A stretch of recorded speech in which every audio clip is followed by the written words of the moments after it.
Good Wednesday to you. We lead with San Diego State basketball. Season isn't over.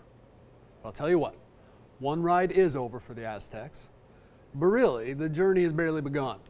SDSU's 20-game win streak, which tied a school record and enabled the Aztecs' rise all the way to number 5 in the national polls, ended Tuesday night at Wyoming with a 68-62 loss. SDSU was cold shooting, got torched from the floor like never before this season.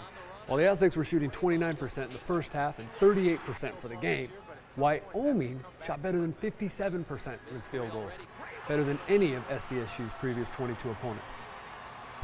So now, with 6 games remaining in the regular season, where are the Aztecs? Well, as of now, they're a half game up on New Mexico in the Mountain West Conference. New Mexico, of course, plays tonight at Boise State, so could be a tie. Still, 2 games to play against the Lobos for San Diego State. They're at New Mexico on February 22nd and home against New Mexico March 8th in the regular season finale. Now, SDSU is in the NCAA tournament. That there's no doubt. And that's what the rest of the season is about, not the rankings. Never was about the rankings. They need to set themselves up as best they can for a high seed, where they could have been thought of as a number 1 or 2 seed before losing. They need to hope now they don't fall below a 4. They need a higher seed to help make their first game or 2 in the tournament a little easier. At least that's what you would anticipate with a high seed playing a lower seed.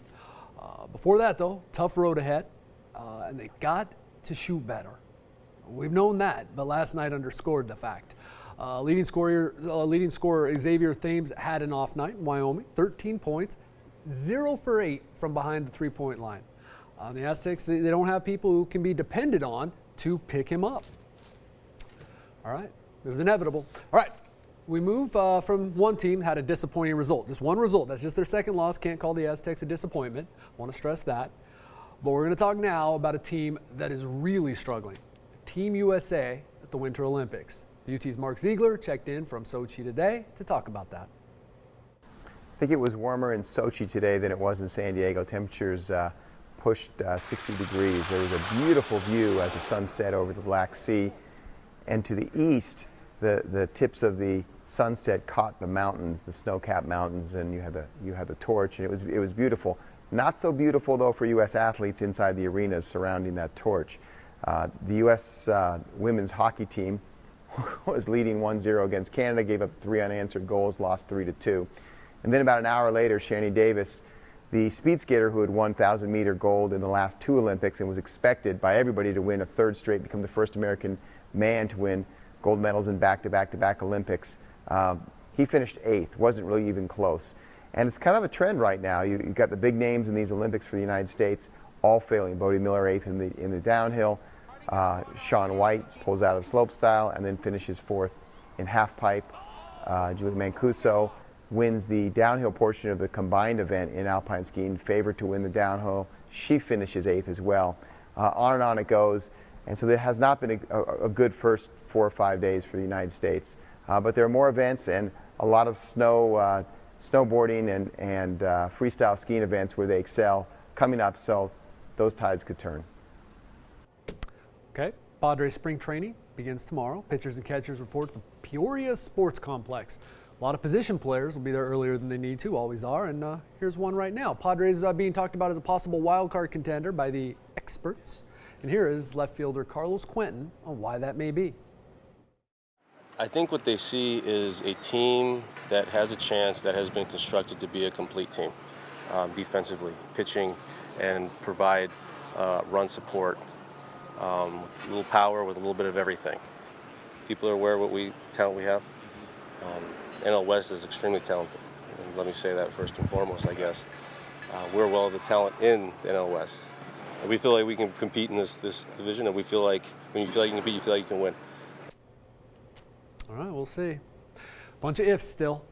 Some baseball news elsewhere today. Derek Jeter, who has been the New York Yankees shortstop for 18 years, announced that this will be his final season.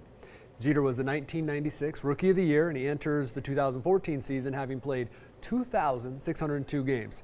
He's 10th on the all-time hit list with 3,316 hits.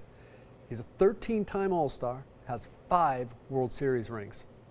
This farewell tour will be epic. Remember how Yankees closer Mariano Rivera was feted everywhere he went last season. Padres gave him a beach cruiser, by the way. Jeter, bigger. Playing his entire career in the Bronx, Jeter played through the heart of the steroid era and was untouched by that scandal. I'm not saying he's a saint, but he has represented the Yankees in baseball with class and, of course, excellence. Dignity and consistency. Those are the words I think of when I watch him. Glad I get one more season. All right, before we go, I want to tell you about another pretty good basketball team in town, Cal State San Marcos, the top-ranked NAIA team in the country. Cougars won 93-54 last night. Bethesda, I think they were playing. And afterward, head coach Jim Saya and some of his players talked about the team's journey. Program in just its third year of existence. Our guys have really worked hard. You know, we've been going since September, so it's a long journey and we're coming to the end. And right now we just got to stay sharp as the season is coming to a close. We're working really hard as a team, as a unit. When we came into the school, our coach preached, get hard, work hard, and you get to where you want to be. And our first goal is number one when we got there. We definitely get out there and practice and we challenge each other, and coach expects a lot from us, so I think that's definitely contributes to our number one ranking.